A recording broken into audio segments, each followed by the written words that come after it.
पुराने वक्तों की बात है। एक बहुत ही हरा भरा खूबसूरत गांव था, जहां हर तरफ हरियाली ही हरियाली और सुकून था। यहाँ के लोग बहुत दयानतदार और दाना थे। सुबह की रोशनी में बच्चे खेल रहे थे, लोग अपने कामों में मसरूफ थे।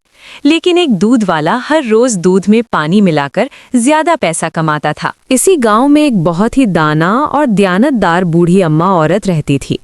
उसकी नज़र हमेशा गांव के हर काम पर रहती थी। एक दिन दूध वाला दूध देने नहीं आया। दाना बूढ़ी अम्मा ने सोचा, चलो देखते हैं ये क्यों नहीं आया। वो छड़ी के साथ दूध वाले के घर की तरफ चल पड़ी। बूढ़ी अम्मा छुपकर देखती हैं कि दूध वाला दोबारा दूध में पानी मिला रहा है और अपने बोरे में पैसा डाल रहा है। उसके चेहरे पर लालच साफ नजर आ रहा था। बूढ़ी अम्मा का दिल दुख और गुस्से से भर गया। बूढ़ी अम्मा ने फौरन उसे पकड़ लिया। बेटे, पैसा कमाना ठीक है, लेकिन दूसरों की सेहत और ईमान को नुकसान पहुंचाना गुनाह है।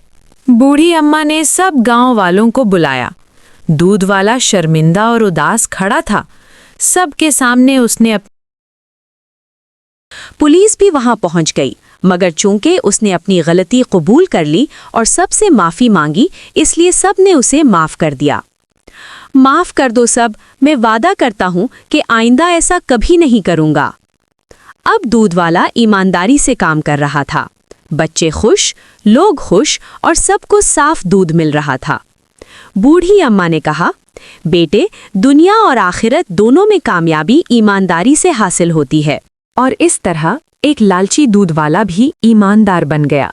इस कहानी से हमें सबक मिलता है कि पैसा कमाना अच्छा है, लेकिन ईमानदारी और दूसरों की सेहत सबसे अहम है।